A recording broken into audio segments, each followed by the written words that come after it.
Good morning, channel. Today is the day when we put the engine back in the MGB. So today's episode, we're gonna kind of show, I don't know, the whole process of putting it back. I'm assuming it's gonna be a lot of fun. I'm not sure how good it's gonna be from a video standpoint.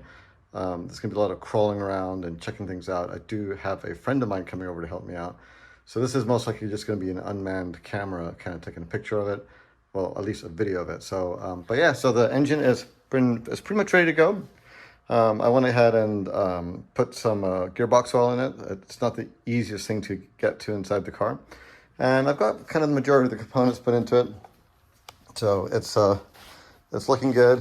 Had to do some painting on it to kind of clean it up a little bit. It's pretty amazing what happens when you just kind of clean it up, put a little new paint on it, as far as making it look a lot nicer. So anyway, so we are ready to go here. Theoretically, the engine compartment is ready for it to be installed. As you can see, we've added a few more things since last time. So we got the heater box in. Holy cow, that thing was a bear to put in.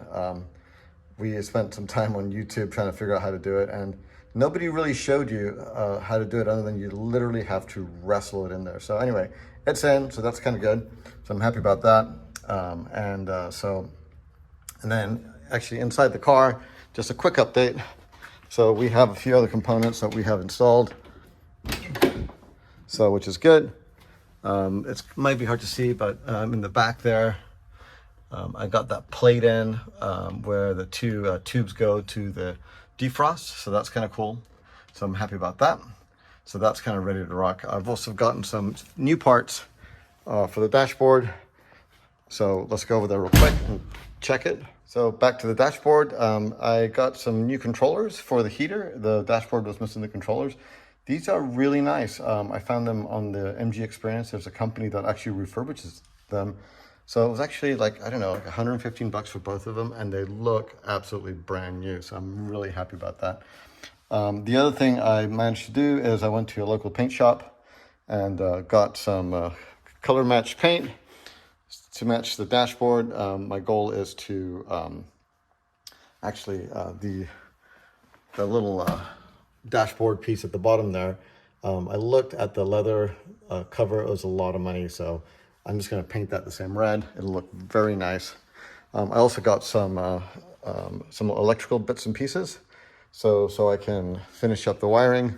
So I found from British Parts, we can get some additional bulbs that's missing on the dash, crimpers, all kinds of fun stuff. So we're gonna hopefully start getting this thing to where hopefully the MG will be drivable. So anyway, next step is get the car moved back, get the engine on the hoist, all the fun stuff. So here we go. So first step before we do anything is we got to get the car pushed back a little bit to give us maximum amount of room in front of the vehicle, so we can get the engine hoist in. So luckily I've got the cars on some dollies. Let me adjust the pan angle here real quick, and you can see what I'm talking about. Maybe, there you go. So I have it on dolly, so hopefully moving it around should not be a problem. So.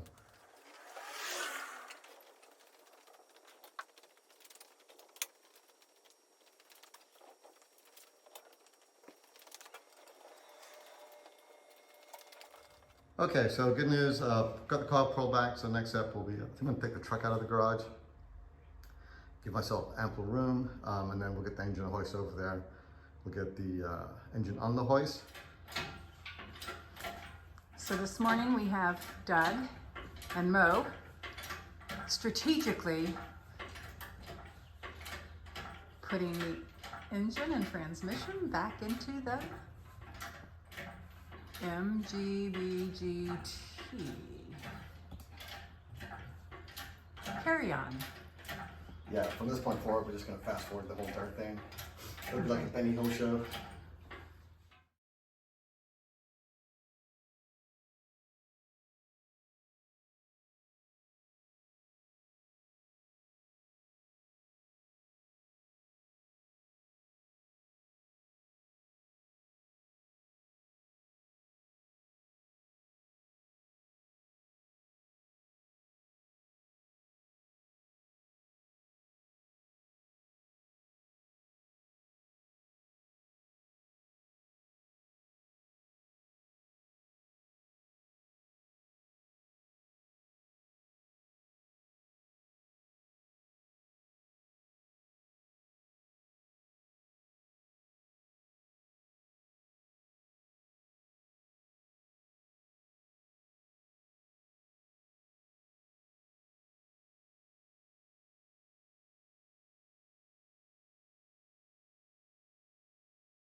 Okay, so the engine is back in the MGB.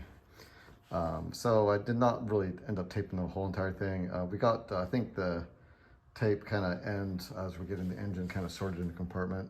A fair amount happened after that. First of all, we had to get the transmission cross members sorted out. That took a little bit of effort, but we got that without too many problems. And then the other major pain in the butt was basically putting these engine mounts in.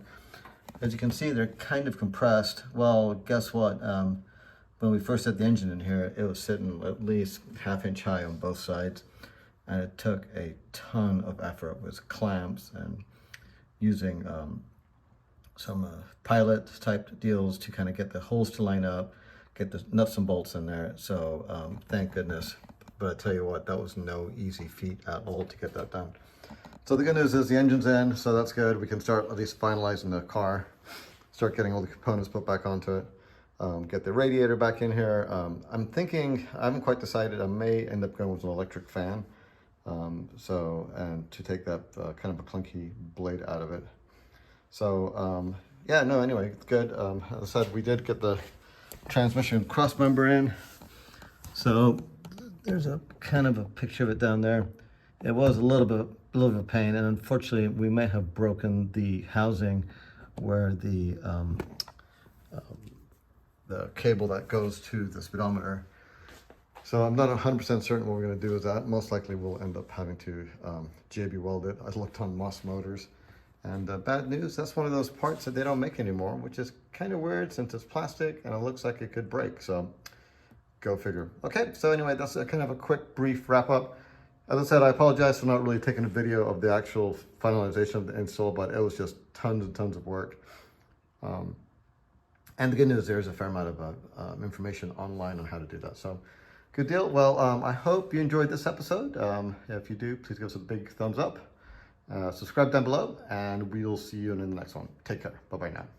If you like this video, hit subscribe and give us a big like down below. Thanks for watching.